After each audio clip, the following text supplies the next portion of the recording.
memuliakan namamu seumur hidupku dan mengasihimu hari ini lebih dari yang lalu. Biar ku menyenangkan hatimu sepanjang hayatku. Yesus, ku cinta selamanya.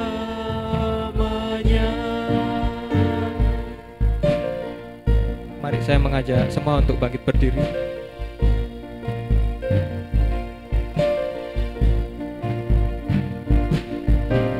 Aku ingin memiliki hati yang sepertimu.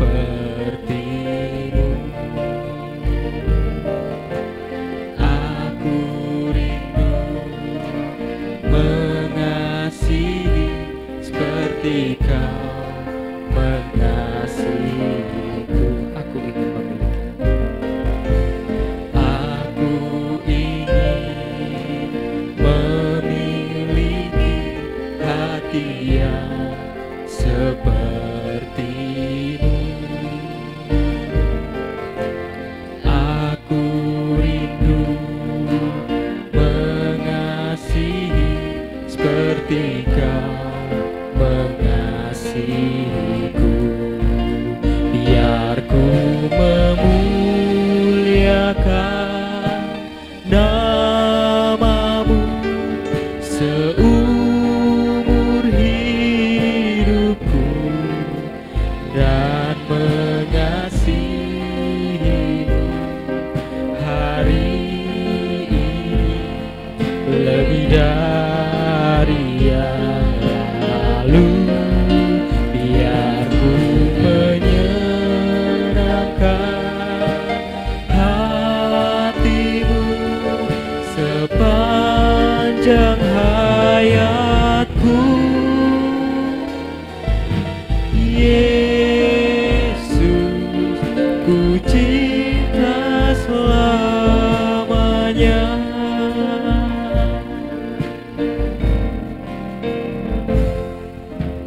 Aku ingin memiliki hati yang sepertimu.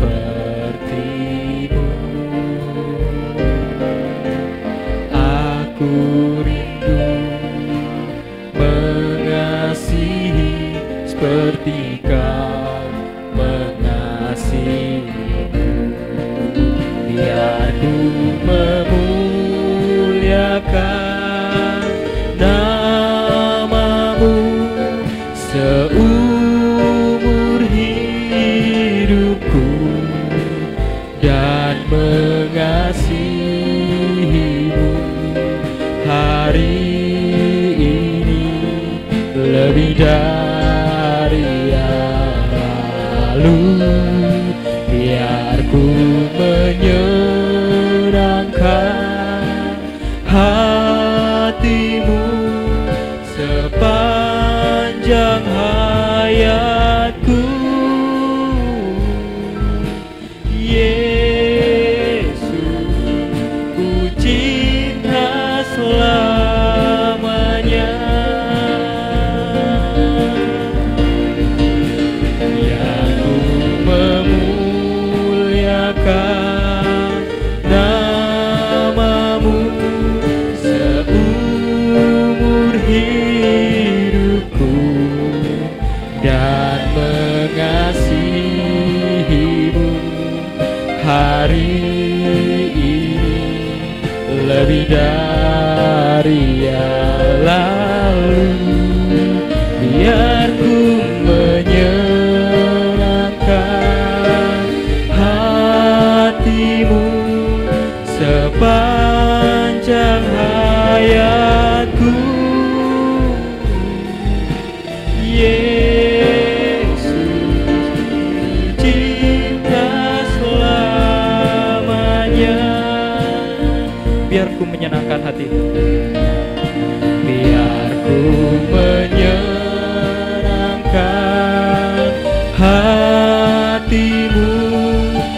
sepanjang hayatku.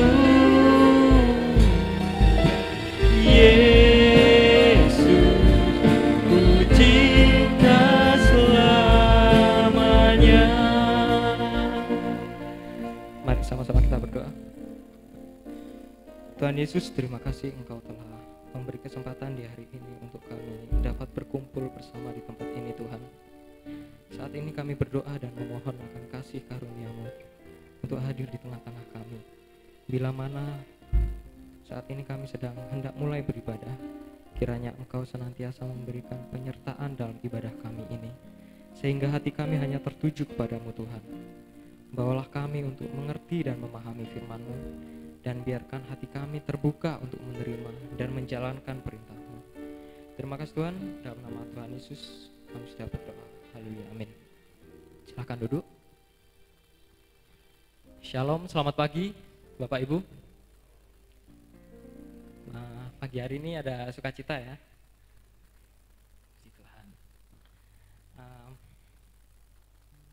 Mari kita akan menikmati kebersamaan bersama Tuhan di tempat ini, karena hanya bila dua orang saja berkumpul dalam nama Yesus, Yesus pasti hadir di tempat ini.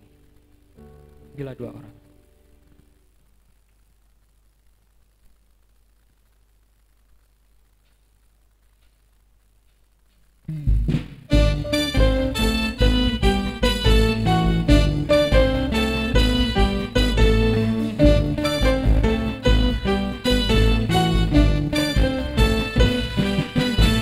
Bila dua orang berkumpul dalam nama-Nya, Yesus pasti hadir di tengah mereka.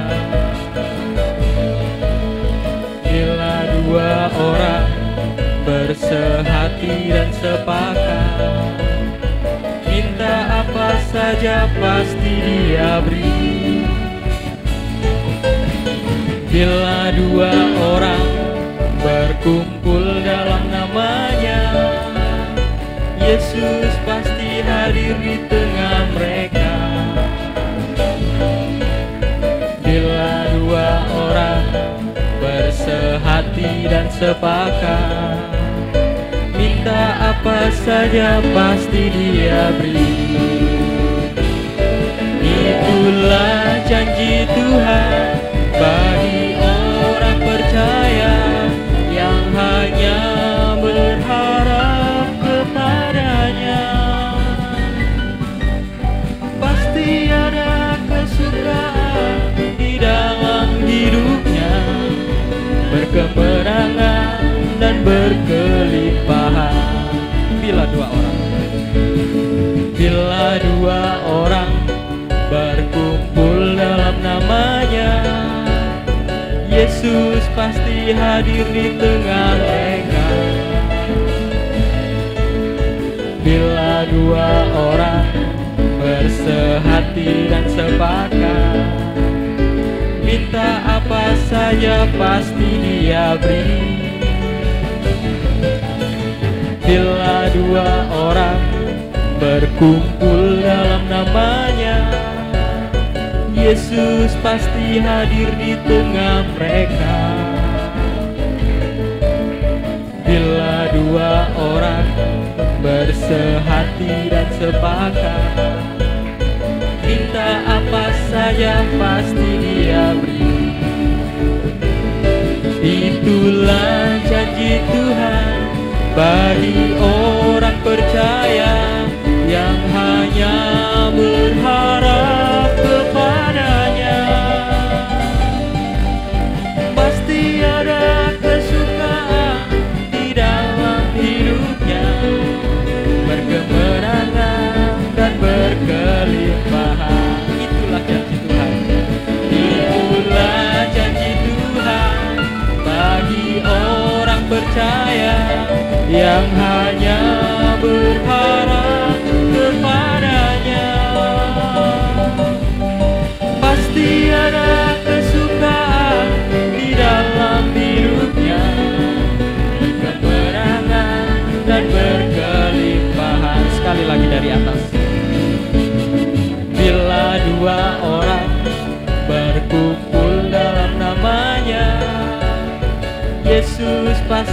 hadir di tengah mereka. Bila dua orang bersehati dan sepakat, minta apa saja pasti Dia beri. Itulah janji Tuhan. Itulah janji Tuhan bagi orang percaya yang hanya berharap kepadanya. Pasti ada kesukaan di dalam hidupnya, berkemenangan dan berkelimpahan. Itulah janji Tuhan. Itulah janji Tuhan bagi orang percaya yang hanya berharap kepadanya. Pasti ada kesukaan di dalam hidupnya, berkemenangan dan berkelimpahan. Berkemenangan, berkemenangan dan berkelimpahan. Sekali lagi, berkemenangan, berkemenangan dan berkelimpahan.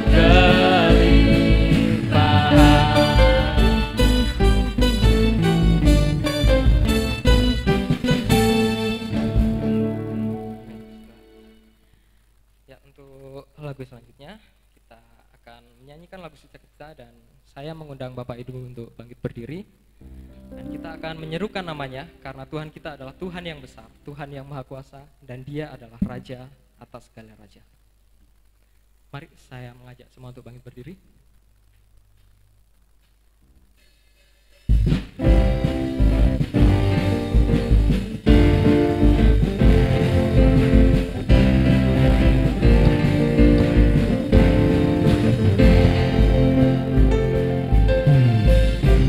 Tuhanku maha besar, Tuhanku maha kuasa, Raja segala raja.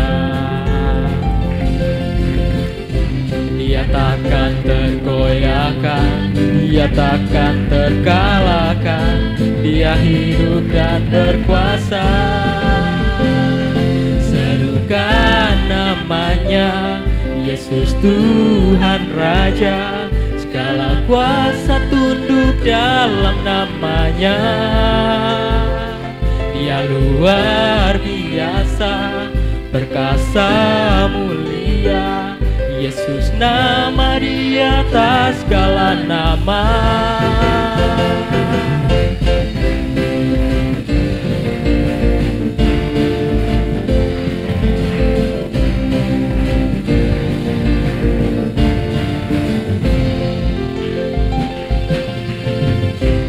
Tuhanku maha besar, Tuhanku maha kuasa, Raja segala raja.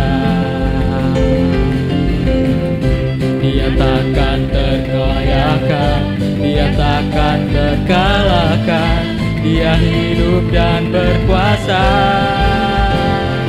Serukan namanya, Yesus Tuhan Raja, segala kuasa tunduk dalam namanya.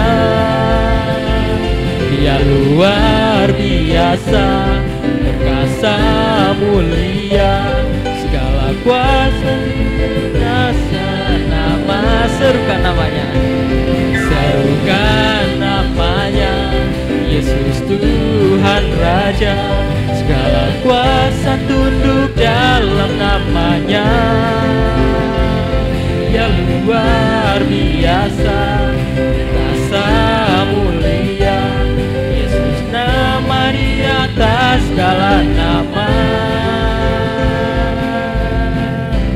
Tuhanku maha besar, Tuhanku maha kuasa, Raja segala raja. Dia takkan tergoyahkan, Dia takkan terkalahkan, Dia hidup dan berkuasa. Serukan namanya, Yesus Tuhan Raja, segala kuasa tunduk dalam namanya. Dia luar biasa, perkasa mulia. Yesus nama di atas segala nama.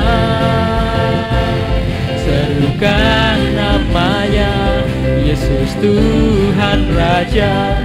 Segala kuasa tunduk dalam namanya. Dia luar biasa, perkasa mulia. Segala nama di atas segala nama. Serukan namanya, serukan namanya, Yesus Tuhan Raja. Segala kuasa tunduk dalam namanya. Dia luar biasa, perkasa mulia.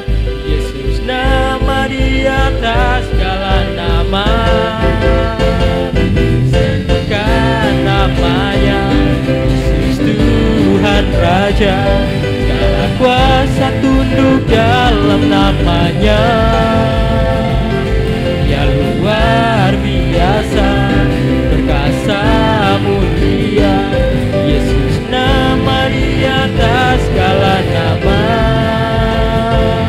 Yesus nama di atas segala nama. Yesus nama di atas segala nama. Silakan duduk.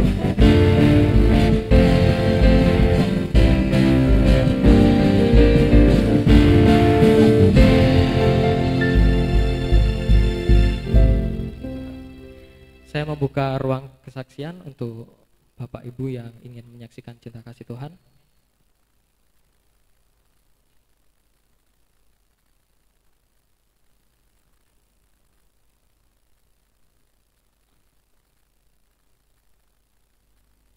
Baik, jika tidak ada, kita akan menyiapkan hati kita akan menyanyikan karya terbesar.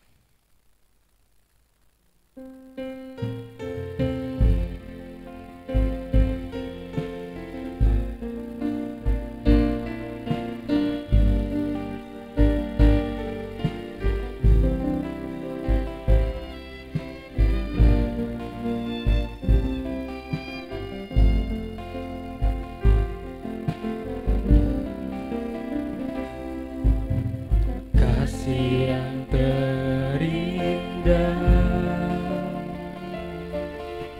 hati yang mulia, hanya ku temukan di dalam-Mu, Yesusku. Pujian dari selalu di setiap waktuku, tiada pernah berubah. Kasih-Mu, Kasih yang terindah, kasih yang terindah, hati yang mulia, hanya ku temukan di dalam-Mu, Yesusku. Pujian dari hatiku, selalu di setiap waktuku, tiada pernah berubah. Kasih-Mu, karya terbesar dalam hidupku, pengorbanan-Mu yang selamatkanku. Engkaulah harta yang tak ternilai yang ku miliki dan ku hargai, Yesus. Yesus Engkau ku kagumi. Kasih yang terindah, Kasih yang terindah, hati yang mulia, hanya ku temukan di dalam-Mu, Yesusku. Pujian dari hatiku selalu di setiap waktuku, tiada pernah berubah kasih-Mu. mari saya mengundang Bapak Ibu untuk bangkit berdiri. Karya terbesar dalam hidupku, pengorbananmu yang selamatkanku. Engkaulah harta yang tak ternilai, yang ku miliki dan ku hargai. Yesus Engkau ku kagumi. Karya terbesar dalam hidupku, pengorbananmu yang selamatkanku. Engkaulah harta yang tak ternilai, yang ku miliki dan ku hargai. Yesus Engkau ku kagumi. Saya meminta dengan hormat Bapak Yohanes Sidarta untuk memimpin kami dalam doa. Dalam hidupku, pengorbananmu yang selamatkanku. Engkaulah harta yang tak ternilai, yang ku miliki dan ku hargai. Yesus Engkau ku kagumi.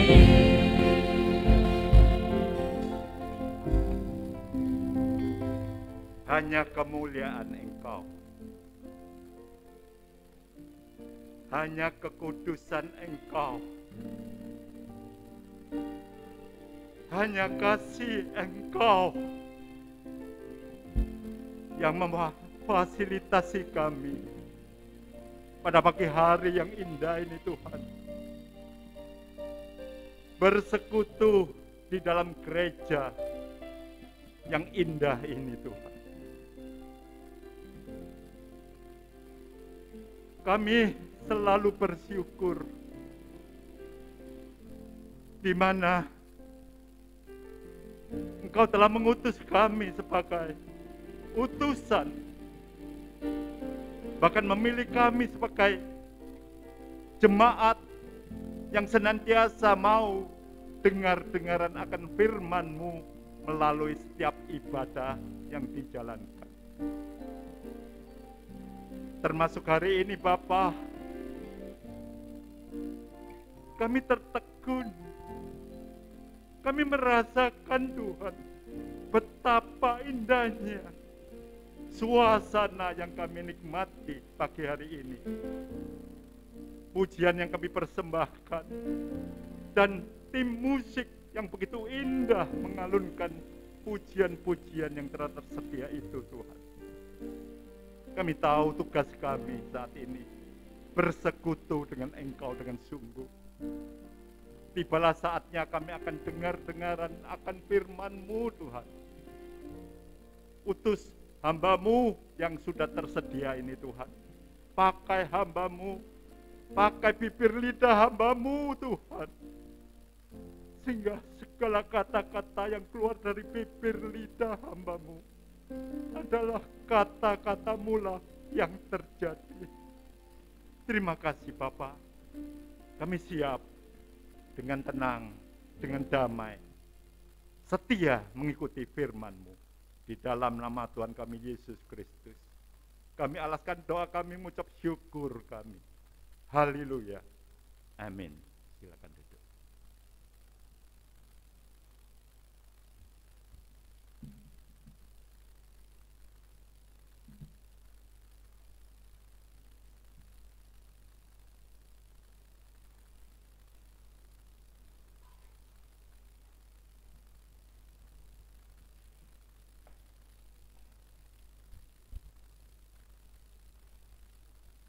Saya ucapkan selamat pagi, salam sejahtera dalam kasih sayangnya Tuhan kita Yesus Kristus.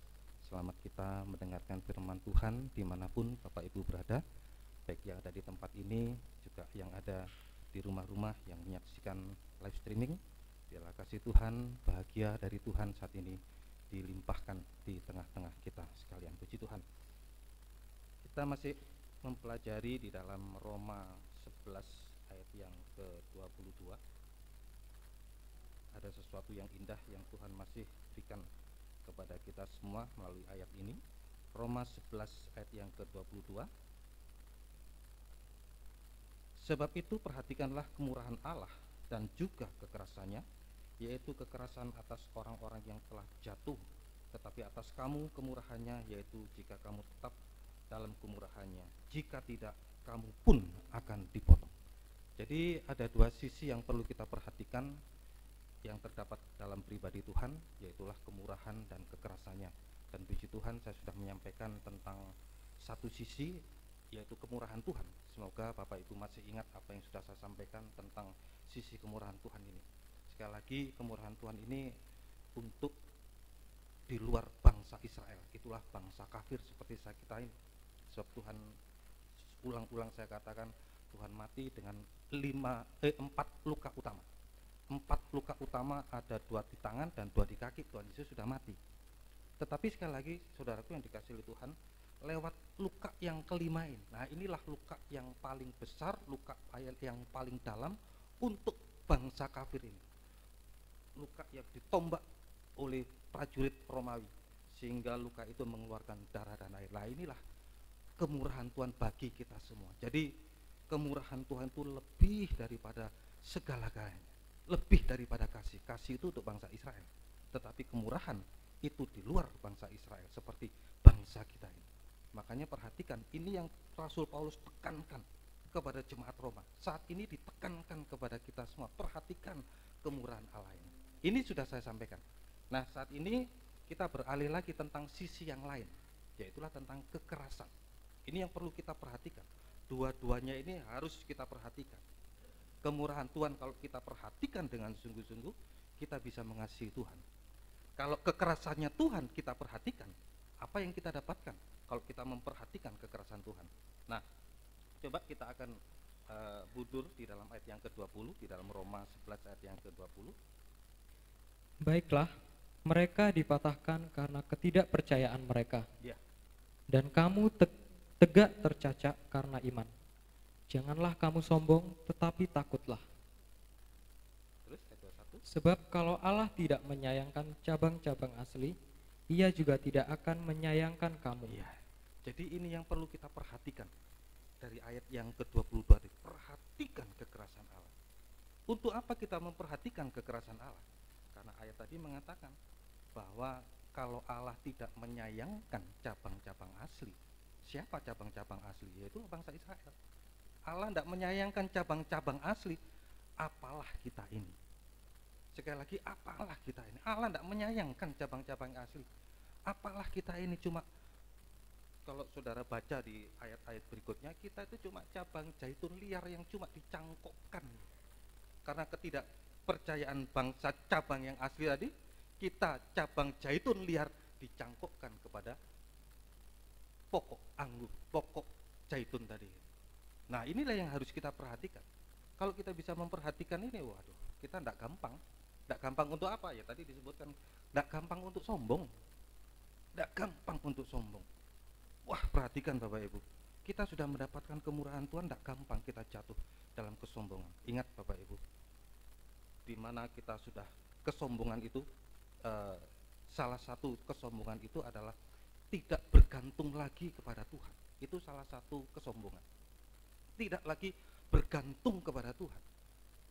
Hanya bergantung kepada kekayaan. Wah, aku kaya, aku tidak perlu lagi Tuhan. Ini sudah dapat kemurahan loh ya. Bangsa kafir yang sudah mendapatkan kemurahan Tuhan lewat berkat barangkali. Diberkati Tuhan luar biasa. Wah, sudah kaya, tidak lagi bergantung kepada Tuhan, tapi hanya bergantung kepada kekayaan, bergantung kepada kedudukan, jabatan. Wah, sudah hebat, punya jabatan tinggi, tidak bergantung lagi kepada Tuhan, hanya bergantung kepada jabatan, kepandaian barangkali. Wah, aku sudah pandai, tidak perlu Tuhan lagi, punya ijazah barangkali. Ya, inilah salah satu dari kesombongan. Ini yang perlu kita waspadai dengan sungguh-sungguh. Kalau tidak, jatuh ke dalam kesombongan. Baik itu dalam bidang jasmani atau apalagi dalam bidang rohani. Semakin tinggi pemakaian Tuhan kepada kita, semakin itulah kita jatuh dari tempat yang paling tinggi. Kalau boleh saya ilustrasikan, kalau saya jatuh dari tempat ini, mungkin saya tidak terasa sakitnya ya. Kalau saya tiba-tiba jatuh gitu, paling tidak terasa sakitnya. Coba bayangkan kalau jatuh dari ketinggian.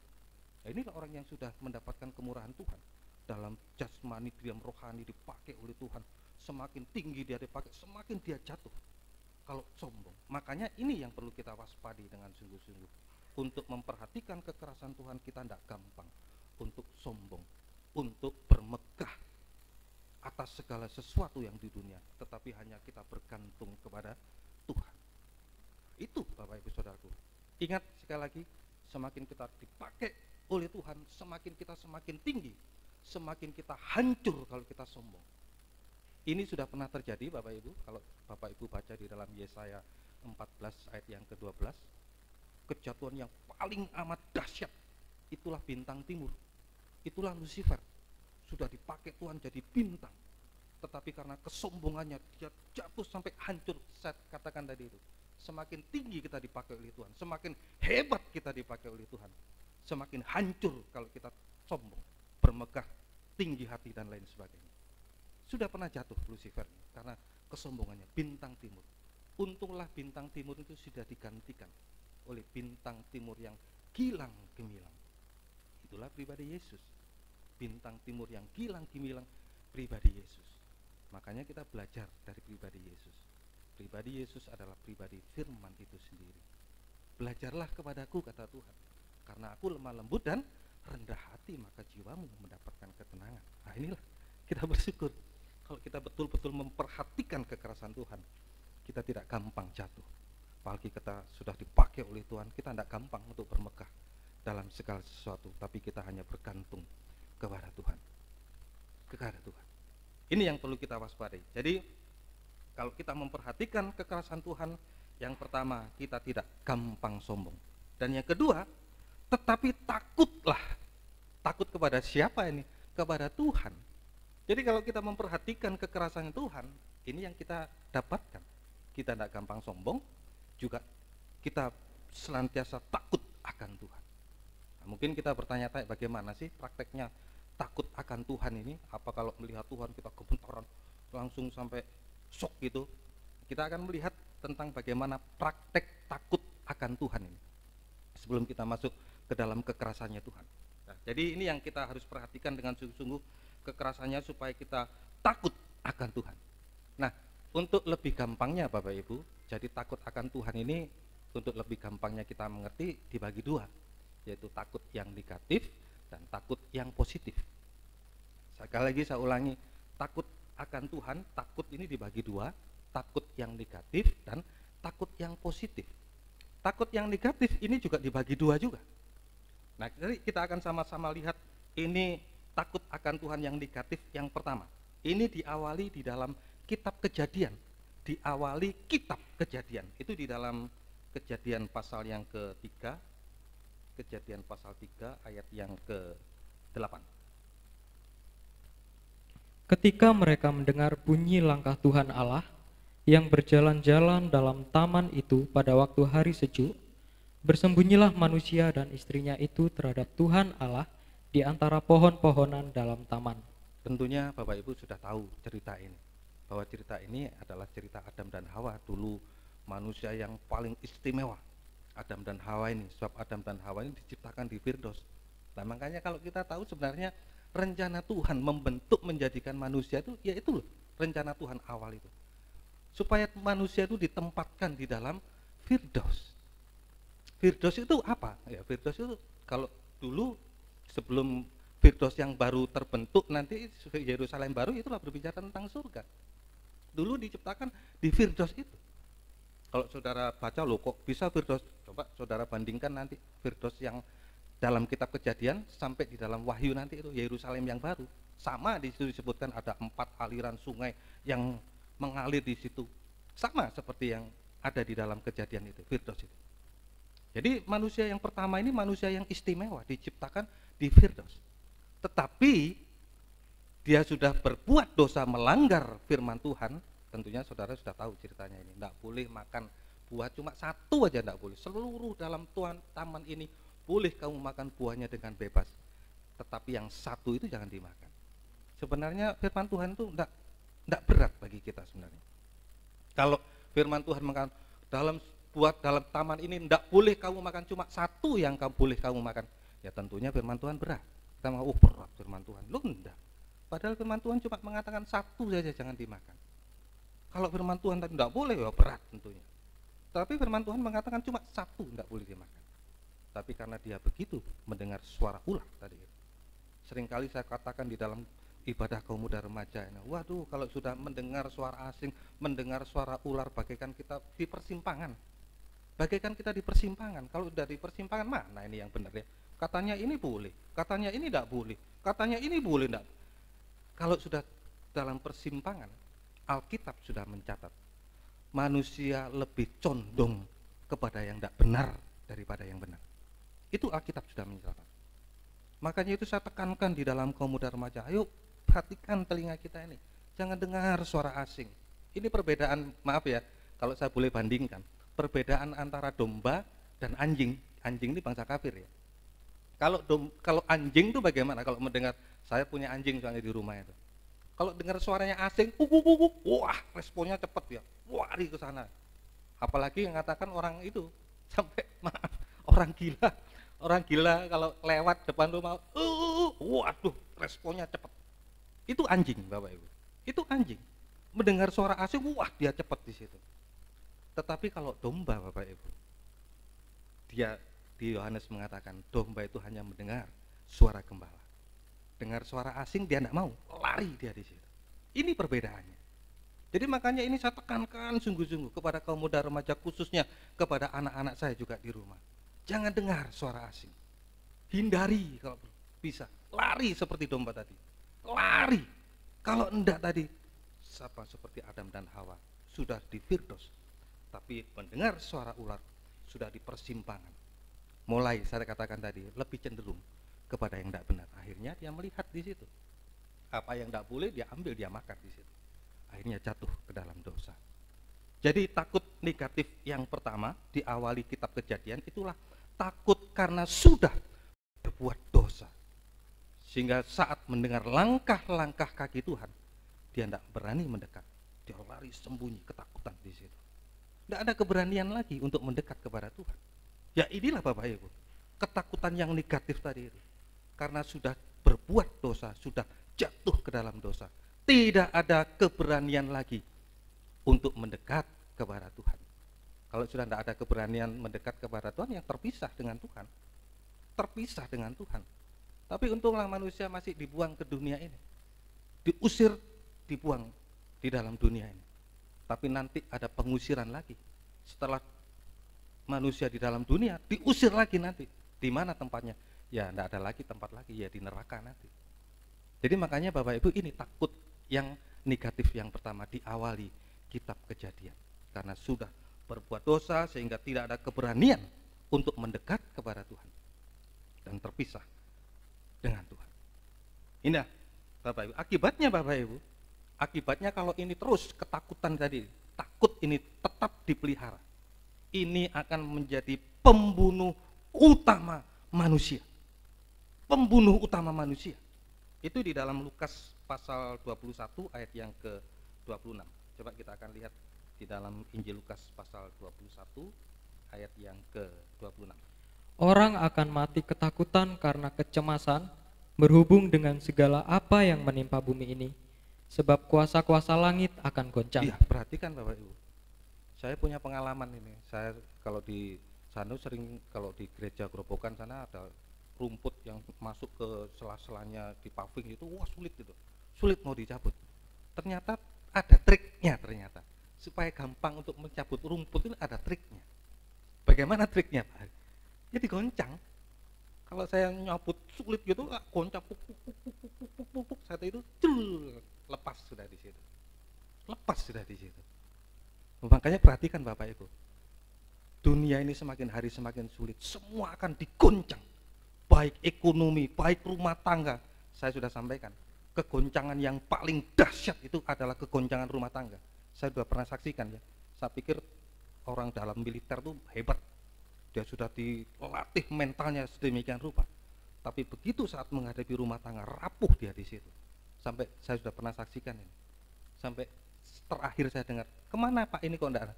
Aduh maaf, dia sudah enggak ada usianya. Kenapa? Dia bunuh diri. Kegoncangan yang paling dahsyat itu. Makanya perhatikan Bapak Ibu Saudaraku, ini yang membuat mesin pembunuh manusia yang utama adalah ketakutan.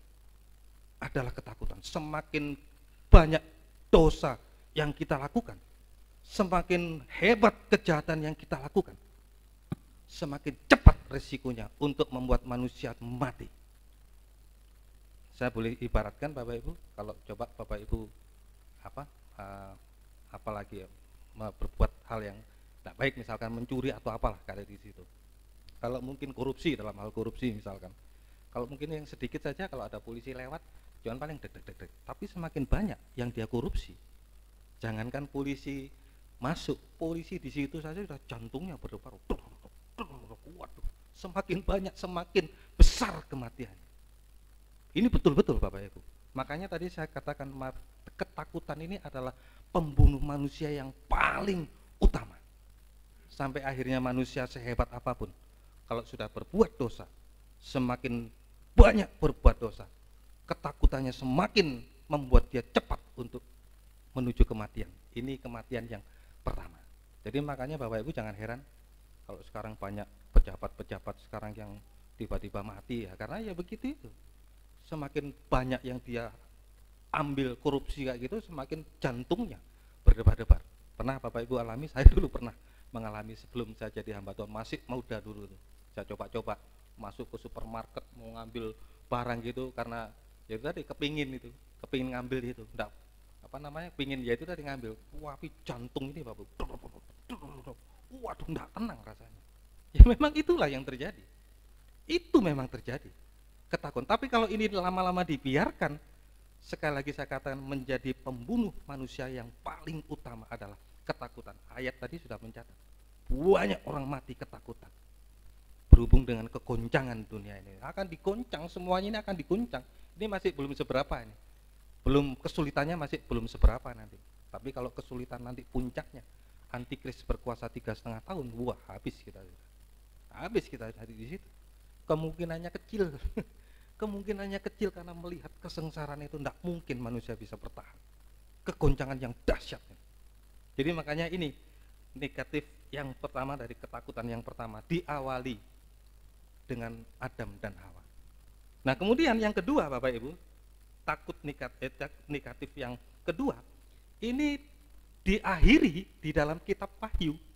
Tadi dibuka oleh Kejadian, sekarang ditutup kitab Wahyu. Kita akan melihat di dalam Wahyu pasal 21 ayat yang ke-8. Wahyu pasal 21 ayat yang ke-8. Tetapi orang-orang penakut, Ya.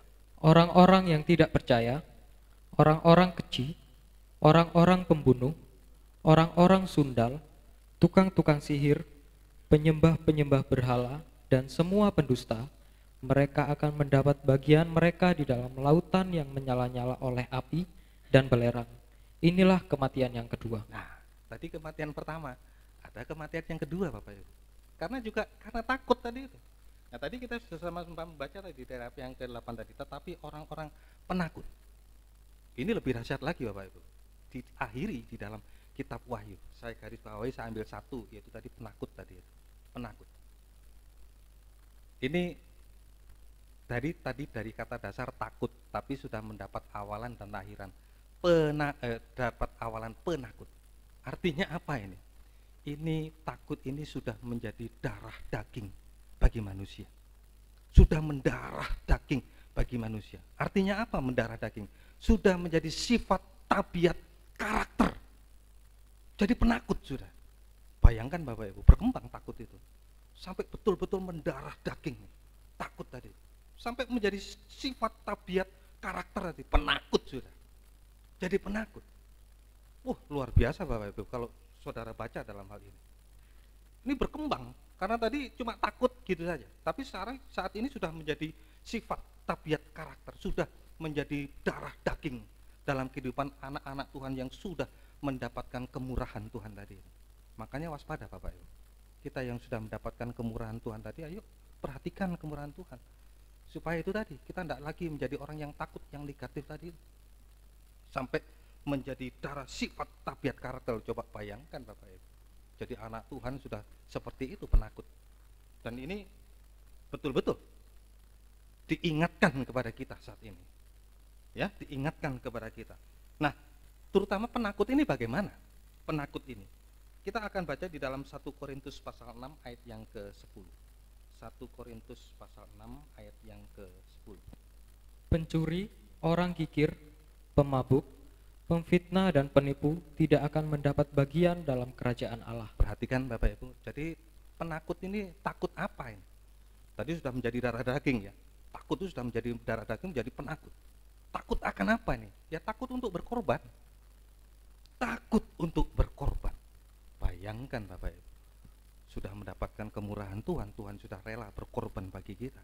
Tapi kita yang mendapat kemurahan Tuhan menjadi seorang penakut. Tidak berani untuk berkorban. Korban waktu. Korban waktu ini terutama Bapak Ibu. Ini sepilih, hal yang sepilih sebenarnya ini. Saya sering kali melihat kalau di dalam gereja, orang dalam gereja ini kalau mendengar firman lama sedikit saja sudah mulai sudah. Padahal kemurahan Tuhan.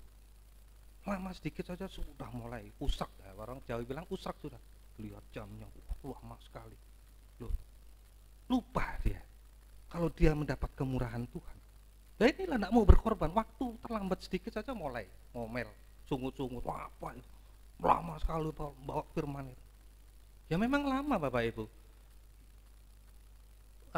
Rasul Paulus mengatakan kalau firman penginjilan sama seperti susu. Kalau susu tidak pakai lama, susu sudah selesai.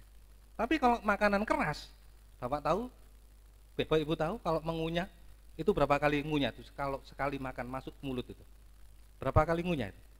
30, betul ya? 30. Sekali kali masuk sendok,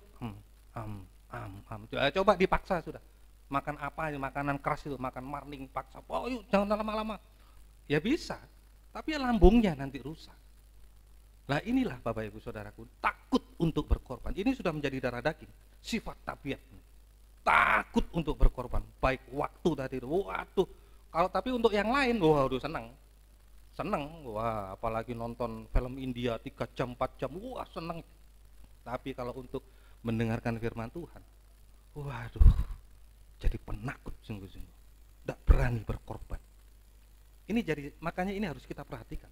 Firman Tuhan mengajar kita saat ini supaya kita tidak menjadi penakut nanti. Takut berkorban waktu, tenaga, apalagi uang. Aduh, sudah. Makanya tadi disebutkan kikir tadi, orang kikir. Yaitu tadi orang yang penakut ini sudah menjadi tabiat, sifat tabiat karakter tadi. Kikir, tidak bisa memberi. Kikir tidak bisa memberi. Sampai tadi ada pencuri tadi. Ada pencuri sudah tidak bisa memberi, mencuri lagi. Mencuri milik Tuhan, mencuri milik sesama, persembahan persepuluhan dan persembahan khusus itu dicuri. Sampai mencuri milik sesama. Apa itu? Utang tidak bayar. Makanya Bapak Ibu yang sudah berdagang yang apa tadi, perhatikan ini orang sudah jadi penakut ini. Seharusnya utang dibayar tapi dikemplang. Wah, eman-eman kalau dibayar. Nah inilah sudah menjadi sifat tabiat karakter. Tidak bisa berkorban baik waktu, tenaga, uang, waduh tidak bisa. Nah akibatnya Bapak Ibu tadi sudah membaca, tidak mendapat bagian dalam kerajaan Allah. Mendapat apa tadi? Jelas kalau di dalam Wahyu tadi itu, mendapat bagian dalam lautan api yang menyala-nyala oleh api belerang. Mana itu? Neraka. Itulah kematian yang kedua, ditutup dengan Wahyu. Tadi kematian yang pertama, ketakutan tadi, mati jasmaninya, sampai ditutup oleh Wahyu. Kematian yang kedua, ngeri Bapak Ibu, ngeri. Makanya itu, yaitu tadi kita bersyukur saat ini firman Tuhan mengajar kepada kita untuk kita bisa memperhatikan kekerasan Tuhan, supaya kita tidak gampang untuk bermegah diri, sombong, tinggi hati dan lain sebagainya. Tuhan saja tidak sayang kok kepada cabang-cabang asli. Apalah kita ini bangsa kafir, cuma bangsa kafir, yalah, jangan sombong-sombong, jangan tinggi hati, merendah seperti pribadi Yesus di situ, merendah sama pribadi Yesus, dan tidak lagi takut yang negatif tadi. Kita buang dosa sehingga kita ada keberanian untuk mendekat kepada Tuhan. Nanti kita akan lihat takut yang positif. Nah inilah Bapak Ibu saudaraku yang dikasih jelas tadi itu, bahwa takut yang negatif dari dua tadi itu membawa kematian yang pertama sampai kita dibawa ke dalam kematian yang kedua. Api belerang menyala-nyala yang siang malam sampai selama-lamanya. Tidak ada kesempatan bagi kita. Makanya selama kita masih hidup ini, ayo sungguh-sungguh kita perhatikan kekerasan Tuhan, supaya itu tadi kita tidak gampang untuk sombong, tidak gampang untuk tinggi hati, tetapi kita belajar kepada pribadi Yesus, belajar kepada firman Tuhan. Kita menjadi orang yang lemah lembut, rendah hati. Apa sih rendah hati itu Pak Hari? Rendah hati itu kemampuan untuk bisa mengaku dosa kepada Tuhan dan sesama, vertikal dan horizontal. Itu rendah hati, salah satunya itu rendah hati itu. Coba kalau tinggi hati, sombong, wah, jangankan untuk mengaku, waduh, dia yang harus, apalagi dia yang lebih muda dari kita, apalagi dia yang kedudukannya lebih rendah daripada kita. Wah, sulit orang mau ngaku dosa, sulit orang itu. Ya, itu orang tinggi hati. Tetapi kalau orang yang rendah hati, gampang untuk mengaku dosa, mengaku salah kepada sesama, kepada Tuhan dan kepada sesama. Oh sudah, untuk damai, baik benar, baik salah, udah aku yang salah. Ini sudah saya praktekkan di dalam rumah tangga. Daripada ribut-ribut dalam rumah tangga supaya tidak ada terjadi keributan, ya lebih baik begitu. Kejar perdamaian itu, kejar perdamaian itu. Walaupun kita benar, walaupun kita salah, supaya ada damai sejahtera dalam rumah tangga. Sudah, aku yang salah ya, aku yang salah, sudah ampuni, beres semuanya. Nah, itu kemampuan untuk rendah hati. Salah satunya yang sudah saya sampaikan, orang yang masuk dalam prakteknya, orang yang masuk dalam kemurahan Tuhan, kemurahan itu menuntun kepada pertobatan, mengaku dan bertobat. Itu salah satu yang sudah saya sampaikan tentang kemurahan ini. Semoga kita bisa mengerti. Kemudian Bapak Ibu beralih kepada positif yang kedua. Ini takut yang positif, tadi takut yang negatif. Takut yang positif ini juga dibagi menjadi dua. Tadi yang negatif diawali kejadian, ditutup kitab Wahyu. Sekarang takut yang positif. Kita akan lihat di dalam Amsal pasal 1, ini yang pertama, takut positif yang pertama, di dalam Amsal 1 ayat yang ke-7. Takut akan Tuhan adalah permulaan pengetahuan, tetapi orang bodoh menghina hikmat dan didikan. Ya, terima kasih. Lanjutkan Amsal 8 ayat yang ke-13. Amsal 8 ayat yang ke-13. Takut akan Tuhan ialah membenci kejahatan. Aku benci kepada kesombongan, kecongkakan, tingkah laku yang jahat, dan mulut penuh tipu muslihat. Ya, terima kasih. Ingat tadi ya, bahwa takut akan Tuhan itu awal dari pengetahuan. Awal dari pengetahuan.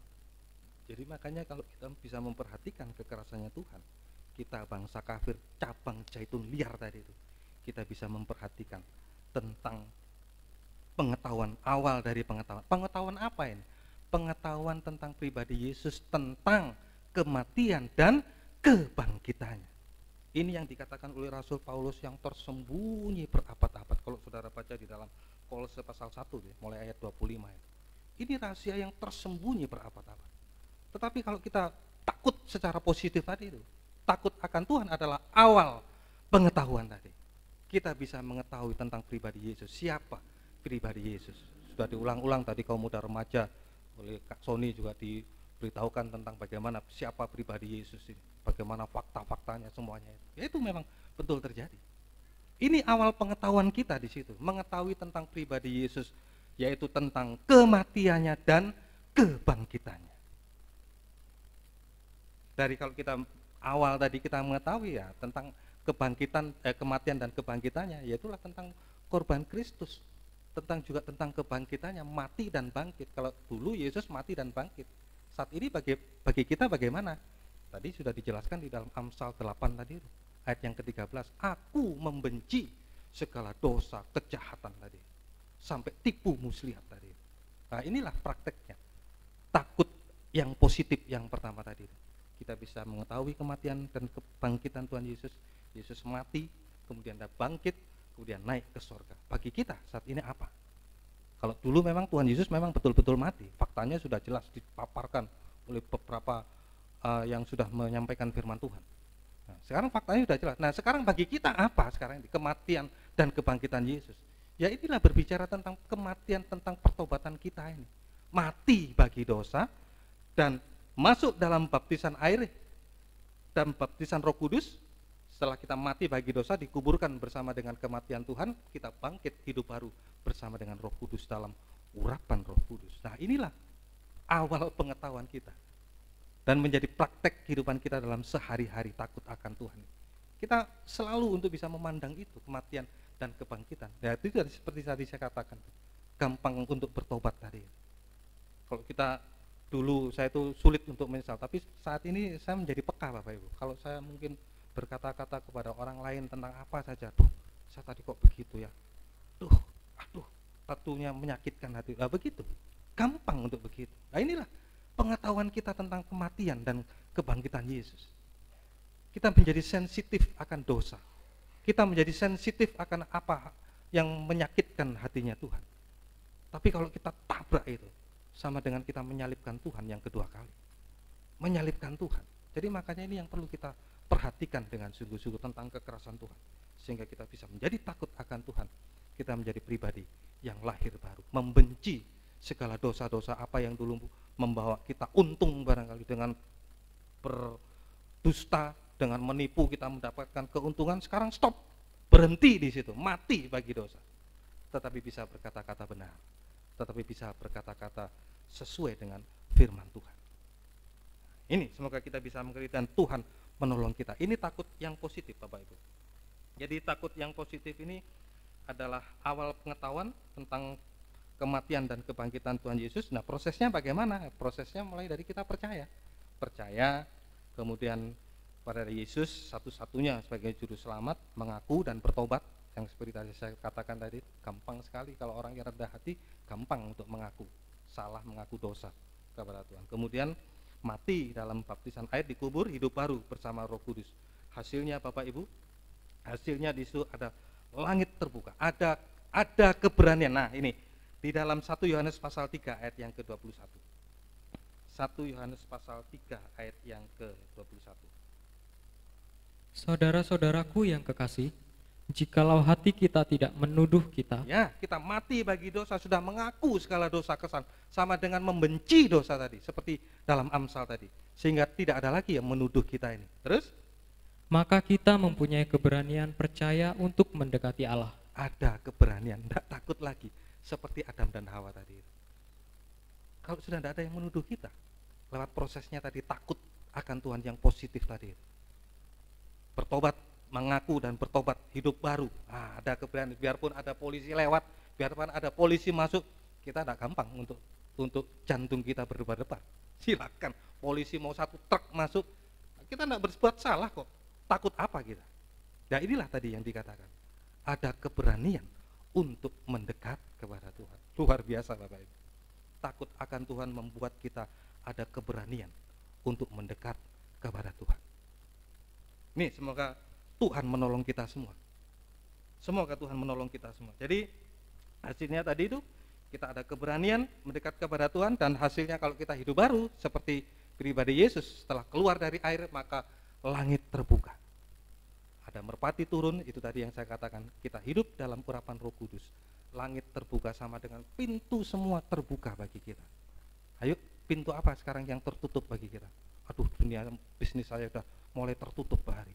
Dunia ini saya sudah tertutup.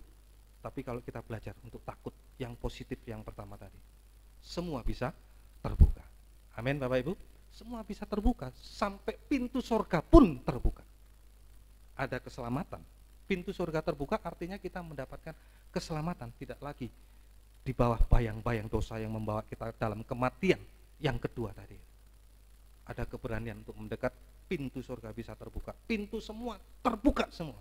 Pintu masa depan, pintu bisnis, pintu apa saja bisa terbuka. Sampai pintu surga bisa terbuka. Semoga kita bisa mengerti. Kemudian yang kedua Bapak Ibu, tentang takut yang positif. Jadi hasilnya luar biasa.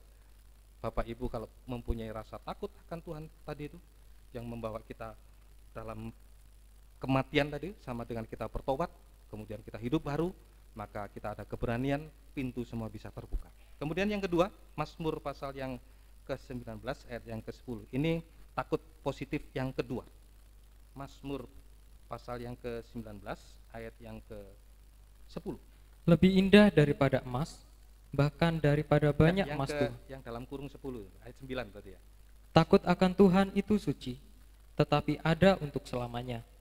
Hukum-hukum Tuhan itu benar, adil semuanya. Iya, terima kasih. Jadi prakteknya takut Tuhan yang dalam kehidupan sehari-hari. Takut yang positif yang kedua, tadi sudah jelas ya. Takut positif yang pertama, ya tadi kita yang menuntun kita dalam kematian dan kebangkitan Yesus, bertobat tadi itu. Kemudian ketakut yang positif yang kedua, takut itu adalah hidup suci. Takut itu adalah hidup kudus di hadapan Tuhan. Nah, ini yang perlu kita ketahui dengan sungguh. Ini ya harus kita praktekkan dalam kehidupan kita sehari-hari. Saya takut akan Tuhan, lah mana buktinya? Kamu hidup suci enggak? Kamu hidup kudus enggak? Kalau kita hanya mengatakan saya hidup suci, takut akan Tuhan, tapi ya kita enggak bisa menjaga kesucian, enggak bisa menjaga kekudusan. Ya berarti kita enggak takut akan Tuhan. Enggak takut, sebab orang yang takut akan Tuhan adalah suci, kudus bagi Tuhan. Bisa menjaga dirinya sendiri. Sama dengan sudah ada rel di situ. Ada rel di situ, mau berbuat apa saja. Ada bukan rel, rem, ada rem. Mau berbuat apa saja di situ kita tidak gampang untuk berbuat dosa. Ada remnya, mau nabrak tidak jadi. Nah, inilah orang yang hidup dalam kesucian. Sudah tahu batas dia di situ. Tahu batas mana yang benar, mana yang suci, mana yang sempurna, dia tahu di situ. Nah, inilah bedanya di situ. Takut akan Tuhan adalah hidup suci, hidup kudus. Sama dengan hidup di dalam hukum-hukum Allah, atau hidup di dalam kebenaran firman Tuhan. Nah, firman Tuhan sudah menjadi darah daging bagi kita. Jangan tadi itu ya, jangan tadi itu menjadi darah daging tadi itu. Takut yang negatif tadi menjadi darah daging, tapi berbeda saat ini. Firman Tuhan itu sudah menjadi darah daging kehidupan kita. Sudah menjadi sifat, tabiat, karakter kita dalam kehidupan sehari-hari. Sehingga itu tadi dalam perkataan, dalam perbuatan, kita sudah menunjukkan pribadi Yesus dalam kehidupan kita. Semoga kita bisa mengerti dalam hal ini. Ya inilah Bapak Ibu, takut yang positif. Takut positif yang kedua adalah hidup suci, hidup kudus di hadapan Tuhan. Sama dengan hidup di dalam kebenaran firman Tuhan. Hasilnya Bapak Ibu, di dalam Ibrani 10 ayat yang ke-19. Ibrani 10 ayat yang ke-19. Jadi saudara-saudara, oleh darah Yesus kita sekarang penuh keberanian dapat masuk ke dalam tempat kudus. Ya, terima kasih. Jadi ini tempatnya bagi orang-orang yang suci. Ini tempatnya bagi orang yang sudah bisa menjaga tadi kehidupannya hidup kudus tadi. Tempatnya di mana? Ya di dalam tempat kudus. Kalau di dalam tabernakel, di dalam ruangan suci itu, kita tekun di dalam ibadah pelayanan kita ini. Itu praktiknya orang yang takut akan Tuhan. Saya bersyukur saat ini Bapak Ibu sudah berada di tempat ini untuk bisa mendengarkan firman Tuhan, sebab firman Tuhan yang paling utama bagi kita, bukan hanya sekedar kita menyanyi, tetapi kita lebih utama daripada itu, kita mendengarkan firman Tuhan. Supaya itu tadi untuk menyucikan kita. Kuduslah kamu dengan kebenaran firman-Mu adalah kebenaran. Kita dikuduskan oleh firman Tuhan yang kita dengar lewat saat kita beribadah melayani Tuhan pada saat ini. Kita dikuduskan, selalu disucikan oleh firman Tuhan. Makanya pentingnya firman penyucian ini dalam gereja, yaitu tadi supaya kita bisa menjaga kekudusan kita, tetap hidup suci di hadapan Tuhan. Dan tempatnya sekali lagi bukan di luar sana, tetapi di dalam tempat kudus. Ada keberanian untuk bisa masuk ke dalam ruangan suci, ruangan kudus, sama dengan kita tekun beribadah melayani Tuhan. Makanya Bapak Ibu berusaha berjuang dengan sungguh-sungguh untuk bisa tekun dalam ibadah. Kita kenal di dalam tabernakel ada 3 macam ibadah pokok: ibadah raya, persekutuan dengan Allah Roh Kudus; ibadah PA, persekutuan dengan Allah Anak; ibadah doa penyembahan, persekutuan dengan Allah Bapa, sehingga tubuh, jiwa, dan roh kita ini melekat kepada Allah Tritunggal. Tidak bisa dijamah, apalagi dilihat oleh setan. Tidak bisa di situ. Jangankan untuk menjamah, lihat saja tidak bisa.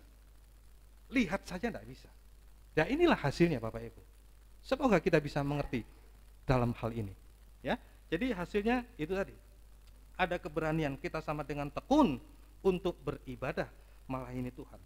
Sampai sewaktu-waktu kekudusan itu kita bisa melihat itu di dalam 12 ayat yang ke-14, Ibrani 12 ayat yang ke-14 dulu. Ibrani 12 ayat yang ke-14. Berusahalah hidup damai dengan semua orang, Ya, dan kejarlah kekudusan. Sebab tanpa kekudusan tidak seorang pun akan melihat Tuhan. ya, tanpa kekudusan kita tidak akan bisa melihat Tuhan. Melihat Tuhan itu bagaimana sih Pak Hari? Melihat Tuhan saat ini Bapak Ibu bisa mendengar, mengerti firman Tuhan, itu bisa melihat firman Tuhan. Melihat Tuhan itu artinya kita bisa mengerti firman Tuhan. Apa yang firman Tuhan disampaikan itu bisa kita mengerti, itu kita bisa melihat Tuhan.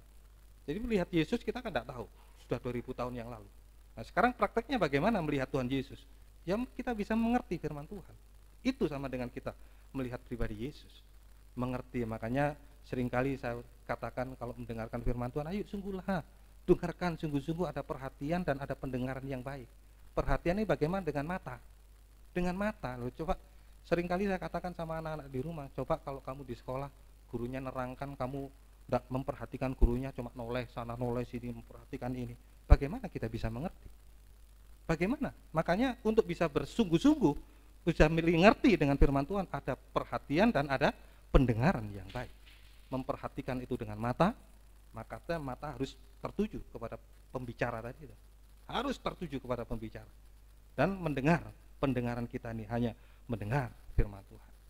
Baru kita bisa mengerti firman Tuhan. Nah itu prakteknya.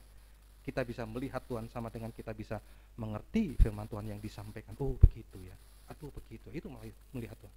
Sampai nanti itu kita bisa melihat Tuhan muka dengan muka di awan-awan yang permai. Luar biasa.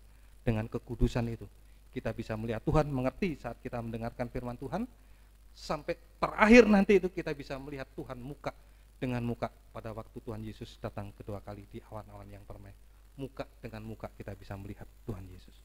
Nah inilah Bapak Ibu, takut akan Tuhan. Yang positif ada 2 tadi, yang negatif ada 2, yang positif ada 2 tadi. Semoga kita bisa mengerti. Nah, masih ada waktu buat saya untuk menuntaskan tentang kekerasan ini. Nah tadi kita sudah mendengar tentang takut akan Tuhan, ya, memperhatikan kekerasan sehingga kita bisa memperoleh 2 hal, supaya kita tidak gampang sombong dan kita juga bisa menjadi takut akan Tuhan. Kemudian tentang kekerasannya Tuhan. Tentang kekerasannya Tuhan ini harus kita perhatikan dengan sungguh-sungguh. Saya ambil salah satu saja tentang kekerasan Tuhan ini. Makanya tadi kalau enggak kamu dipotong juga. Tuhan itu keras Bapak Ibu. Makanya kalau kita hanya memperhatikan satu saja kemurahan Tuhan, ya kita tidak memperhatikan kekerasan Tuhan, ya itu tadi. Kita tidak memiliki rasa takut, kita gampang sombong. Tapi kalau kita perhatikan kekerasan Tuhan ini, kita bisa memiliki hal itu tadi. Nah, kita akan lihat tentang salah satu kekerasan Tuhan di dalam Keluaran 9 ayat yang ke-18. Ini salah satu kekerasan Tuhan yang sudah terjadi dulu di bangsa Mesir. Ya, Keluaran 9 ayat yang ke-18. Sesungguhnya besok kira-kira waktu ini aku akan menurunkan hujan es yang sangat dahsyat, seperti yang belum pernah terjadi di Mesir sejak Mesir dijadikan sampai sekarang ini. Ya, kalau Bapak Ibu baca di situ ini adalah tulah ketujuh, tulah ketujuh yang ditimpakan Tuhan kepada bangsa Mesir. Dan sebenarnya ini bukan untuk bangsa Mesir saja, untuk bangsa Israel juga sebenarnya. Tapi bangsa Israel bagaimana? Yang tidak mau mendengar firman Tuhan. Yaitu tadi saya katakan tadi sombong. Sudah kita mendapat kemurahan dengar firman Tuhan, tidak sungguh-sungguh mendengarkan firman Tuhan. Itu salah satu bentuk dari pada kesombongan tadi itu. Yang tidak mau mengindahkan. Jadi ini kekerasan Tuhan ini juga ditujukan untuk bangsa Israel sebenarnya. Untuk bangsa Israel, tetapi yang tidak mengindahkan firman Tuhan, tidak mau mendengar firman Tuhan. Ayat tulah yang ketujuh ini adalah hujan es. Hujan es. Wah, kalau nanti Bapak Ibu baca di situ bagaimana akibatnya daripada hujan es ini. Terlalu ngeri Bapak Ibu. Terlalu ngeri sehingga tidak ada yang bisa bertahan hidup di dalam hantaman hujan es di situ. Dalam hantaman hujan es. Ya, jadi makanya sekali lagi kekerasan Tuhan ini sudah pernah terjadi, salah satunya di dalam tulah yang ketujuh. Ini adalah hujan es yang betul-betul bisa membinasakan semua manusia, termasuk juga bangsa Israel yang tidak mau mendengar, yang tidak mengindahkan firman Tuhan. Kalau Bapak Ibu baca selanjutnya di dalam ayat kitab ini, ya, menurunkan hujan es yang sangat dahsyat seperti yang belum pernah terjadi di Mesir, yang dijadikan sampai sekarang ini. Wah, terlalu ngeri Bapak Ibu. Hujan es ini yang apa namanya, yang tidak mau mendengar firman Tuhan, yang tetap ada di sana itu, wah, mati semua, binasa. Saya pernah melihat di dalam YouTube ya, ada hujan es, cuma esnya itu sedikit tuh, cuma bisa menghancurkan segala-galanya itu, sampai mobil rusak, rumah juga rusak, atap-atapnya rusak. Wah, itu kalau manusia tidak menurut firman Tuhan, waduh, mati sungguhan betul-betul. Kalau terjadi di dalam, masuk di dalam zamannya Mesir ini ya, penghukuman Tuhan tulah yang ketujuh ini, baik tumbuh-tumbuhan, baik ternak, baik manusia, semua binasa di situ, dihantam oleh hujan es. Ini sudah terjadi kepada bangsa Mesir dan kepada bangsa Israel yang tidak mau taat dengar-dengar akan firman. Tapi yang taat dengar-dengar selamat dia di situ. Tapi yang tidak mau mengindahkan firman Tuhan, ya mati dia di situ, kena tulah di situ. Ini sudah pernah terjadi. Nah, nanti akan terjadi lagi Bapak Ibu. Hujan es ini akan terjadi lagi. Jadi makanya ini penting untuk diberitahukan. Makanya ada firman nubuat. Firman nubuat ini memberitakan tentang kedatangan Tuhan Yesus kedua kali sebagai bukan bayi lagi, tetapi sebagai raja di atas segala raja, mempelai pria surga. Dan yang kedua, memberitakan tentang penghukuman-penghukuman, bukan untuk nakut-nakuti, tidak, tetapi itu tadi supaya kita tidak gampang untuk sombong dan kita menjadi takut akan Tuhan. Ini tujuannya kekerasan Tuhan disampaikan. Dan firman nubuat ini kalau beda dengan ramalan ya, ramalan bisa terjadi bisa enggak. Tetapi kalau nubuat sudah pasti terjadi. Sudah pasti terjadi. Nah, tulah ketujuh sudah pernah terjadi di dalam bangsa Mesir. Nah, sekarang yang akan sama juga akan menimpa juga. Itu di dalam Wahyu pasal 16. Coba kita akan baca. Wahyu pasal yang ke-16 ayat yang ke-17, kemudian loncat ayat yang ke-21. Dan malaikat yang ketujuh menumpahkan cawannya ke angkasa. Dan dari dalam bait suci kedengaranlah suara yang nyaring dari tahta itu, katanya, sudah terlaksana. Ya, kalau Bapak Ibu bandingkan, ini tadi tulah ketujuh. Terus di dalam Wahyu pasal 16 tadi ini adalah penghukuman Tuhan lewat cawan murka yang ketujuh. Sama tujuhnya ini. Sama tujuhnya. Apa ini penghukumannya Tuhan? Ayat yang ke-21 loncat. Dan hujan es besar seberat 100 pon jatuh dari langit menimpa manusia, dan manusia menghujat Allah karena malapetaka hujan es itu, sebab malapetaka itu sangat dahsyat. Sama terjadi seperti dulu yang terjadi di bangsa Mesir, hujan es juga. Tapi ini sudah dijelaskan lagi, sudah lebih rinci lagi di sini, seberat 100 pon tadi itu. Kalau tadi saya baca 100 pon itu sama dengan seperti 45 kilo, 45 kilo lebih. Bayangkan Bapak Ibu, 45 kilo jatuh dari langit menghantam dunia ini nanti, penghukuman Tuhan. Waduh, tidak akan bisa sampai bertahan manusia. Dan sudah mendapat semuanya itu loh, itulah manusia kadang-kadang masih menghujat. Bayangkan Bapak Ibu. Makanya Bapak Ibu perhatikan dengan sungguh-sungguh tentang kekerasannya Tuhan ini. Ini harus diberitakan juga, supaya ini tadi menjadi satu awasan bagi kita, supaya kita bisa menjadi takut akan Tuhan. Ini akan terjadi, waktunya kapan kita tidak tahu. Yang penting kita sudah tahu tentang hal itu, kita bisa menjaga diri kita. kita tetap takut akan Tuhan. Itu tadi, takut akan Tuhan membuat kita semakin hari mendekat kepada Tuhan dan tetap menjaga kekudusan untuk tekun di dalam ibadah, mengalami penyucian baik tubuh, jiwa, dan roh kita selalu disucikan oleh Tuhan. Kalau tidak tadi itu akan masuk dalam penghukuman Tuhan, sampai penghukuman dulu yang sudah terjadi lagi lewat cawan murka yang ketujuh, hujan es 100 pon. Ngeri Bapak Ibu, penghukumannya Tuhan itu terlalu ngeri. Nah, sekarang Bapak Ibu Saudaraku yang dikasihi oleh Tuhan, bagi kita sudah diberikan tempat solusi bagi Tuhan. Kalau nanti akan terjadi hal seperti itu, dulu bangsa Israel juga mengalami seperti itu, Tuhan memberikan solusi bagi bangsa Israel. Tapi ya itu tadi, harus mendengar, mengindahkan firman Tuhan. Firman Tuhan yang disampaikan kita dengarkan dan kita lakukan dengan sungguh-sungguh. Nah, Tuhan memberikan solusi tempat yang aman pada waktu penghukuman Tuhan lewat bangsa Mesir, tulah yang ketujuh. Mana tempat yang paling aman? Kembali lagi dalam Keluaran 9 ayat yang ke-19. Keluaran pasal 9 ayat yang ke-19. Oleh sebab itu, ternakmu dan segala yang kau punyai di padang, suruhlah dibawa ke tempat yang aman. Semua orang dan segala hewan yang ada di padang dan tidak pulang berkumpul ke rumah akan ditimpa oleh hujan es itu sehingga mati. Iya. Jadi Tuhan memberikan solusi bagi kita. Tuhan memberikan penghukuman tapi ada solusi bagi kita. Dulu bangsa Israel harus, yang tadi saya katakan dulu, harus mengindahkan firman Tuhan, taat dengar-dengar akan firman Tuhan, supaya tidak terjadi menimpa bangsa Israel. Di mana Tuhan memberikan tempat yang paling aman? Kembali ke rumah, pulang ke rumah semua. Itu tempat yang paling aman Bapak Ibu, tempat yang aman dari penghukuman Tuhan. Ayo, barangkali kita yang sudah meninggalkan rumah, barangkali sudah tinggalkan rumah, sudah tinggalkan, kembali, cepat kembali. Tempat yang paling aman itu di rumah. Kembali, jangan cari kepuasan lain-lain. Ayo kembali ke rumah semuanya. Jadikan rumah itu home sweet home. Rumah yang indah, rumah yang hangat, rumah yang membuat kehidupan kita semakin damai, sejahtera, sukacita yang daripada Tuhan. Kembali ke rumah semuanya. Jangan cari kepuasan di tempat lain. Kembali di dalam rumah. Makanya firman Tuhan memberikan, ayo jadikan rumah itu ada kehangatan di situ. Apa kehangatan firman Tuhan? Kasihnya Tuhan. Kasihnya Tuhan bagaikan matahari yang memberikan kehangatan di dalam rumah.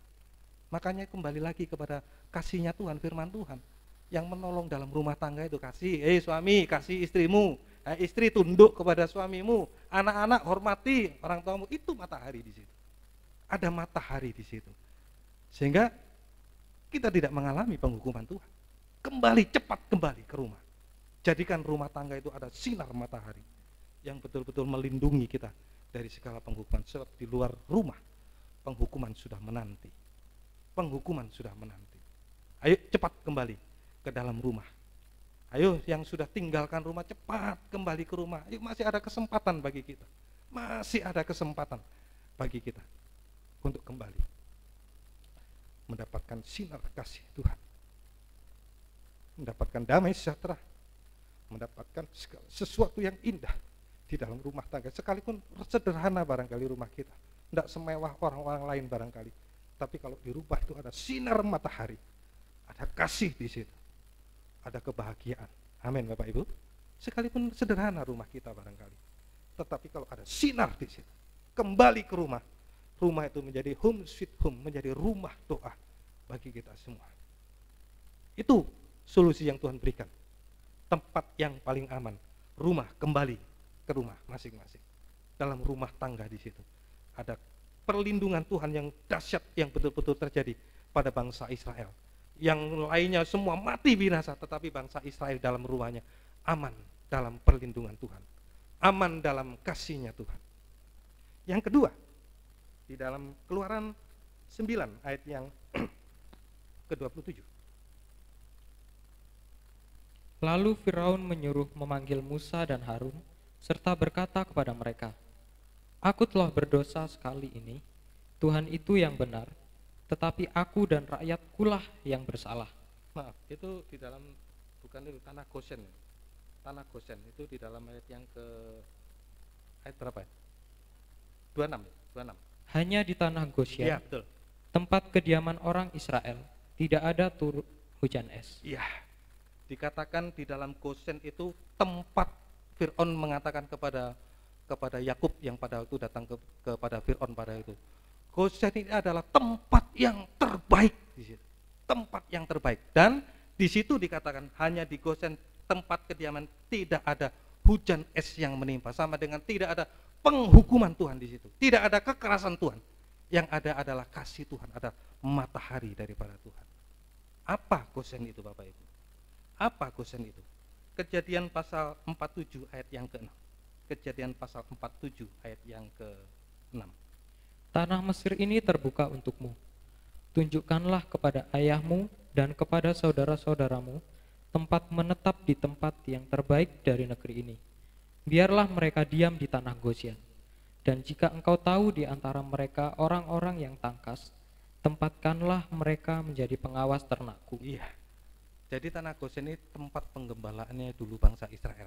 Orang Israel itu bangsa Israel dulu menggembalakan kambing, domba, lembu di situ. Dan oleh Fir'aun ditempatkan di tanah Goshen. Dikatakan Fir'aun tadi adalah tempat yang terbaik. Tadi di dalam ayat yang ke-20 tidak ada hujan es di situ.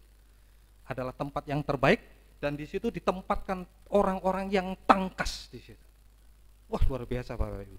Jadi Tuhan memberikan solusi bagi kita, tempat yang aman, tempat yang paling baik itulah di dalam kandang pengembalaan. Kita bisa tergembala di situ, kita ada perlindungan Tuhan, tidak ada penghukuman Tuhan. Ada orang-orang yang tangkas, itulah para hamba-hamba Tuhan yang senantiasa gembala juga. Gembala yang melindungi lewat doa penyautan. Lewat doa penyautan ini, seperti Tuhan Yesus mengatakan, tebang saja pohon ini, tapi seorang penjaga di situ jangan tunggu 1 tahun lagi. Siapa tahu nanti kalau dicangkul di ini ada berbuah di situ. Ada perlindungan di situ dari seorang gembala. Dari seorang gembala kecil, ada gembala agung, ada perlindungan di situ. Sehingga kekerasan Tuhan tidak terjadi. Kekerasan Tuhan tidak terjadi, tetapi di situ kita mendapatkan perlindungan Tuhan yang luar biasa. Inilah Bapak Ibu Saudara yang dikasihi Tuhan. Nah, hasilnya satu ayat yang terakhir, Mazmur pasal yang ke-23. Mazmur pasal yang ke-23 ayat 1 sampai yang ke-4. Tuhan gembalaku yang baik. Ya. Mazmur Daud. Tuhan adalah gembalaku, takkan kekurangan aku. Ia membaringkan aku di padang yang berumput hijau. Ia membimbing aku ke air yang tenang. Ia menyegarkan jiwaku. Ia menuntun aku di jalan yang benar oleh karena namanya.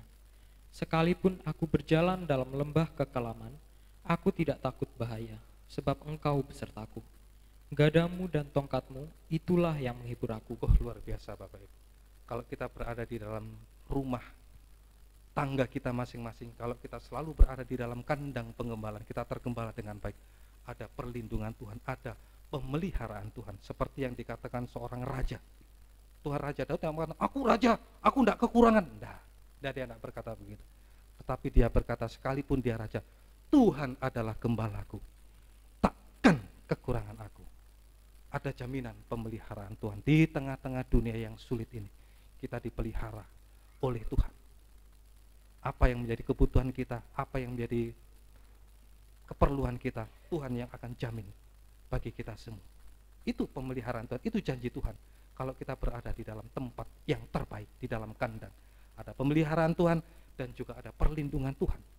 Perlindungan Tuhan ini nanti akan penghukuman betul-betul terjadi, kekerasan Tuhan, tetapi kita terluput sampai kita dibawa ke dalam kerajaan surga, di mana kita terbebas dari penghukuman Tuhan yang terakhir. Itulah api belerang yang menyala-nyala, itulah neraka. Inilah Bapak Ibu yang bisa saya sampaikan tentang kita memperhatikan tentang kekerasan Tuhan ini, supaya kita bisa mengenal betul-betul siapa Allah kita mengenal secara pribadi. Karakter yang keras itu membuat kita takut akan Tuhan, sehingga kita tetap berada di dalam posisi kita dalam rumah tangga, ada kasih Tuhan, dan di dalam tempat pengembalaan, tempat yang terbaik bagi kita untuk pemilihan, sampai nanti Tuhan membawa ke tempat penggembalaan yang terakhir. Di mana itu? Di dalam Yerusalem yang baru. Itu tempat penggembalaan yang terakhir. Tuhan memberkati. Kita akan nyanyikan satu pujian, Janjimu Seperti Fajar.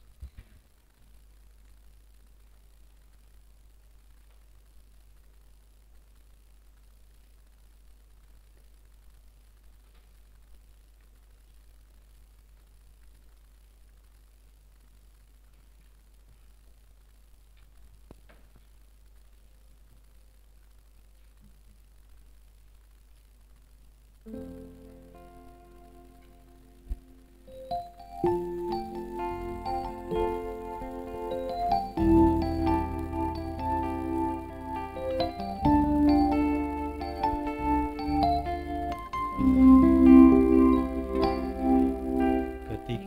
ku hadapi kehidupan ini, jalan mana yang harus ku pilih? Bangsa kagak sudah mendapatkan kesempatan.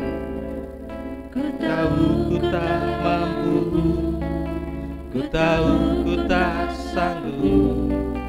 Hanya Kau Tuhan tempat jawabanku.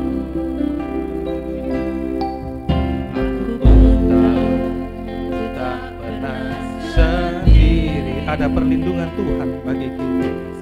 Kau Allah yang menggendong. Oh puji Tuhan, kita selalu digendong oleh Tuhan. Tanganmu membelaiku, cintamu memuaskan. Oh ada kehangatan matahari di Kau sini. mengangkatku Ke tempat yang tinggi. Janjimu seperti fajar, janjimu seperti fajar pagi hari, yang tiada pernah terlambat bersinar. Cintamu seperti sungai yang mengalir, dan ku tahu betapa dalam kasih-Mu. Saya undang semua bangkit diri Bapak Ibu. Ketika aku hadapi kehidupan ini, ketika aku hadapi kehidupan ini, jalan mana yang harus ku pilih? Ku tahu ku tak mampu, ku tahu ku tak sanggup. Hanya Kau Tuhan tempat jawabanku. Aku pun tahu ku tak pernah sendiri. Itu kita dapatkan di dalam kandang gembala. Allah yang menggendongku. Tanganmu membelaiku, tanganmu membelaiku, cintamu memuaskanku, sampai Dia mengangkat kita ke dalam tempat yang paling tinggi. Haleluya, haleluya. Janjimu seperti fajar pagi hari, yang tiada pernah terlambat bersinar. Cintamu seperti sungai yang mengalir, dan ku tahu betapa dalam kasih-Mu. Janji-Mu seperti fajar pagi hari. Dia selalu memperhatikan kehidupan kita. Tiada pernah terlambat bersinar. Dia selalu setia, tidak pernah ingkar janji. Dia mengalir, dan ku tahu betapa dalam kasih-Mu. Dengan setengah suara, janji-Mu seperti fajar, janji-Mu seperti fajar pagi hari. Itulah kasih Tuhan bagi kita. Haleluya. Dia memberikan solusi yang baik, solusi yang indah, sesuai perencanaan Tuhan dulu menciptakan manusia. Dia diciptakan di Firdaus, bukan dunia yang terkutuk ini. Haleluya. Kasih segala kita nyanyikan, dan waktu sambil saya serahkan kepada Bapak Gembala untuk bisa berdoa doa.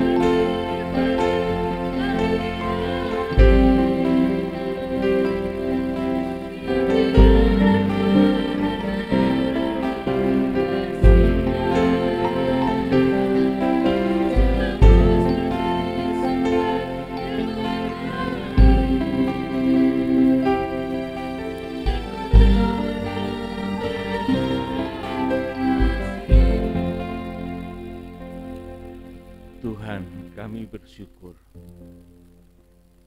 Firman-Mu telah mengingatkan kami siapa kami ini sebenarnya. Adalah bangsa kafir yang tidak mengenal Allah, yang hidup tanpa janji-janji Tuhan, yang hidup di luar Kristus, dipastikan di dalam kebinasaan kematian yang kedua. Tuhan, tetapi oleh karena kasih karunia-Mu, Engkau telah mengangkat kami sebagai domba-domba yang di luar kandang, yang Engkau kumpulkan menjadi satu dengan Israel, bangsa pilihan, untuk Engkau adopsi menjadi anak-anak Allah yang hidup. Tidak ada alasan bagi kami, Tuhan, untuk kami menghadapi ketakutan, kebimbangan, kebingungan selama kami berada di dalam tangan Tuhan. Engkau mengakui kami sebagai anak-anak-Mu. Dan jikalau di dalam kehidupan sementara ini Tuhan, kami harus mengalami berbagai macam pencobaan dan ujian, bukan oleh karena salah atau dosa kami, tetapi Engkau ingin meningkatkan kami. Engkau ingin membawa kami kepada suatu keadaan yang dewasa di dalam Engkau.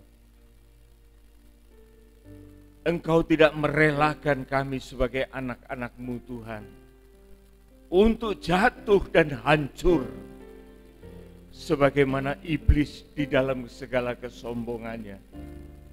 Tetapi Engkau mengingatkan kami untuk takut kepada Allah, takut yang penuh dengan penghargaan, takut yang penuh dengan kedewasaan, pengertian, penghormatan, sehingga kami manusia yang percaya kepadamu akan juga menerima hormat kemuliaan Allah, dan Engkau membawa kami keluar dari dunia ini untuk masuk di dalam kerajaan-Mu, di dalam Yerusalem yang baru.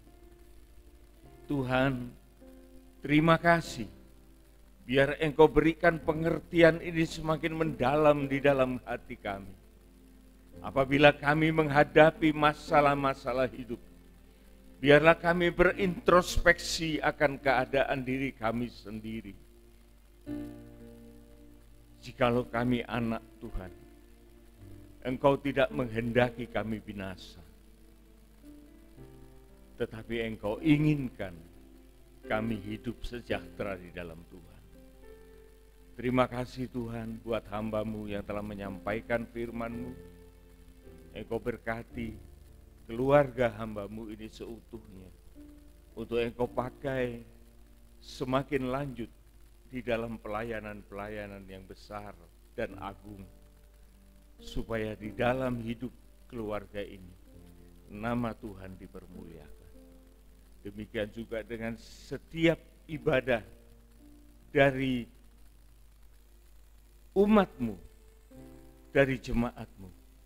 Tuhan, biarlah ini meningkatkan iman mereka, meningkatkan pengharapan mereka, bahkan mewujudkan tindakan-tindakan kasih di dalam kehidupan kami semua. Terima kasih Tuhan. Dalam nama Tuhan Yesus Kristus, kami sudah berdoa. Amin. Amin. Ada pengumuman. Ya, saya akan bacakan warta gereja 1 minggu ke depan. Namun kami dari tim mengucapkan terima kasih atas kehadiran Bapak Ibu yang sudah setia beribadah dan melayani bersama-sama dengan kami. Tuhan Yesus memberkati. Dan jadwal ibadah kita nanti sore ada sekolah minggu jam 4 sore. Dan untuk hari Senin ada ibadah doa pagi di tempat ini jam 5:30 pagi. Untuk hari Rabu ada ibadah pendalaman Alkitab jam 5 sore. Untuk hari Jumat ada ibadah kaum wanita. Hari Jumat ada ibadah kaum wanita jam 5 sore. Untuk hari Sabtu ada ibadah kaum muda yang diadakan jam 5:30 sore di tempat ini. Dan untuk hari Minggunya sama seperti sekarang, ada ibadah raya jam 8 pagi dan dilanjutkan sorenya ada ibadah sekolah minggu jam 4 sore. Dan selanjutnya ada saudara seiman kita yang sedang bersuka cita. Yang pertama saudari Eren, saudari Vivi, Ibu Ilen, dan juga saudara Ivan yang berulang tahun dalam 1 minggu ini. Dan di sisi lainnya ada saudara seiman kita yang sedang berduka, yaitu Bu Timbul, yang dimana suami dari Bu Timbul yaitu Pak Samsi yang meninggal dunia pada hari Jumat kemarin jam 11:30 dan akan dikremasi pada hari Selasa jam 9 pagi Bapak Ibu. Dan ada juga saudari Happy yang sedang sakit. Dan untuk pengumuman yang terakhir adalah setelah ibadah ini ada latihan paduan suara. Oke, sekian warta gereja dan pelayanan selanjutnya saya serahkan kepada Bapak Gembala. Baik, kita berdoa bagi mereka yang berduka cita, yaitu Ibu Timbul yang ditinggal oleh suaminya. Biar kita doakan bersama Tuhan tetap memberikan penghiburan dan keikhlasan. Juga bagi yang sakit, saudari Happy, ya semoga Tuhan berikan kasih kemurahan dan jamahan tangan kasih-Nya untuk pemulihan kesehatannya. Bagi mereka yang diberi perpanjangan usia untuk berulang tahun, yaitu Ibu Ilen ya, saudari Eren, Vivi dan Ivan ya. Biar Tuhan juga memberikan sukacita dan semakin bersemangat di dalam melayani Tuhan. Mari kita bangkit berdiri saudaraku, kita berdoa bagi mereka. Bapa di dalam surga, sebelum kami meninggalkan tempat ini, kami membawa nama-nama yang telah kami sebutkan di dalam segala kebutuhan mereka. Tuhan, Engkau Allah yang berkuasa untuk memenuhi segala apa yang mereka butuhkan, segala apa yang mereka perlukan di dalam perjalanan hidup mereka. Bagi mereka yang berduka cita, bagi mereka yang dalam keadaan sakit, Tuhan, Engkau berkuasa untuk menolong, menghibur, memulihkan keadaan mereka. Biar kiranya Tuhan, sentuhan tangan kasih-Mu yang penuh dengan belas kasihan akan memberikan pemulihan batin lahir dalam kehidupan mereka masing-masing. Demikian juga Tuhan bagi mereka yang berbahagia di dalam ulang tahunnya. Engkau memberkati dengan semangat yang tinggi, dengan rohani yang semakin berangkat dewasa, semakin bersukacita di dalam pengharapan dan kekudusan, dan akan menjalankan pekerjaan-pekerjaan kasih di dalam hidup mereka. Nama Tuhan dipermuliakan. Terima kasih Tuhan buat segala apa yang kami kerjakan pada pagi hari ini di dalam ibadah bersama-sama dengan Engkau di tempat ini. Saatnya kami akan kembali ke rumah kami masing-masing. Kami mohonkan berkat-Mu. Saudara-saudara sekalian yang dikasihi oleh Tuhan Yesus Kristus, terimalah segala berkat anugerah, kasih sayang, damai sejahtera, sukacita dari kerajaan surga yang datang dari Allah Bapa, Putra dan Roh Kudus menyertai kita semua mulai dari saat ini sampai Maranatha Tuhan Yesus datang kembali. Pulanglah beserta dengan segala berkat ini, dan juga kita dilengkapi dengan berkat-berkat jasmaniah untuk kita hidup layak di dalam bumi ini, dan juga boleh menjadi berkat bagi sesama yang membutuhkan. Terima kasih Tuhan, di dalam nama Tuhan Yesus Kristus kami sudah berdoa. Amin, amin, amin. Tuhan memberkati.